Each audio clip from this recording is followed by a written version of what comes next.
শিক্ষা ব্যবস্থা কেমন হবে, আইন ব্যবস্থা কেমন হবে, সব কিছু নির্ধারণ করে অর্থনীতি।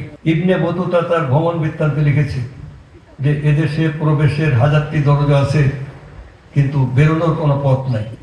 এই দেশের মানুষের যে এত সৌন্দর্য, এত প্রাচুর্য, এত সমৃদ্ধ ছিল এই দেশ যে এখানে আসলে কেউ বেরোতে চাইতো না। 55 জন খটকাবাজ ইংরেজ তারা ফান্ড কালেক্ট করে একটা কোম্পানি করলো, কোম্পানির নাম ধরো ইস্ট ইন্ডিয়া কোম্পানি। কোথায় গিয়ে ব্যবসা করা যায়, যে বাংলায় যাও। তারা বাংলায় আসলো। তো এই যে দেশ, এখানে ওলন্দাজরা এসেছে, এখানে চাইনিজরা এসেছে, এখানে ফরাসিরা এসেছে, এখানে ওই আফগান কাবুলিওয়ালারা এসেছে, কিন্তু বাংলার মানুষ কোথাও যায়নি। বাংলার মানুষ যায়নি, দেশটাকে বলা হতো সোনার বাংলা। আজকে নানা ঐতিহাসিক কারণে আজকে এই অবস্থাতে দাঁড়িয়েছে। তবে একটা কথাটা ঠিক যে একটা দেশের সংস্কৃতি মানে একটা জাতির আত্মা, সোল অফ এ নেশন, সংস্কৃতি সমস্ত চিত্রই তার মধ্যে তুলে ধরে দেয়।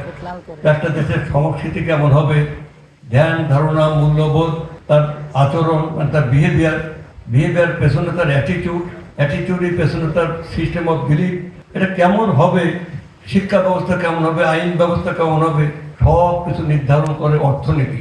অর্থনীতি যদি লুটের অর্থনীতি হয়, ব্যবসায়ীরা যদি দেখে যে স্মাগলিং করে লাভ হয়, সে স্মাগলিং করবে, সে নারী পাচার করবে, শিশু পাচার করবে, চালে কাপড় মিশবে, সিমেন্টে বালু মিশবে, মাদক ব্যবসা করবে।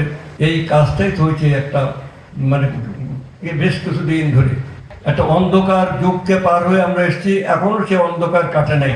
তাহলে আজকে আমাদের প্রতিশ্রুতি হচ্ছে, বর্তমান সরকারের প্রতিশ্রুতি হচ্ছে যে কেন এই যে জুলাই অগস্টটা ঘটে গেল, এই জুলাইয়ের গভীরতা যদি আমরা না বুঝি, এর তাৎপর্য যদি না বুঝি, এর ব্যাপকতা যদি না জানতে পারি, তাহলে আজকে কেন 24শে জুলাইতে এই ভয়ঙ্কর পরিবর্তনটা হলো কেন? এর কি একদিনে হয়েছে?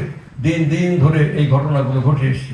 যে আমরা আজকের দিনে, আমি সেই মহান 21শে ফেব্রুয়ারিতে এই ঢাকা বিশ্ববিদ্যালয়ের যখন শুরু হলো প্রতিবাদ প্রতিরোধ 48 সাল থেকে সেই পাকিস্তানের বৈষম্যের বিরুদ্ধে, কিভাবে এই বই মেলাকে আরো উৎকর্ষ দেওয়া যায়, আরো তাৎপর্যপূর্ণ করা যায়, সেই বিষয় নিয়ে আমরা অবশ্যই একটা রোডম্যাপ তৈরি করব। পরিশেষে আমি আমার বক্তব্য দীর্ঘায়িত করতে চাচ্ছি না। বাংলা একাডেমি কর্তৃপক্ষকে ধন্যবাদ দিচ্ছি এই সুষ্ঠুভাবে বই মেলা সমাপ্ত করার জন্য। Next level, well done, side by side, free.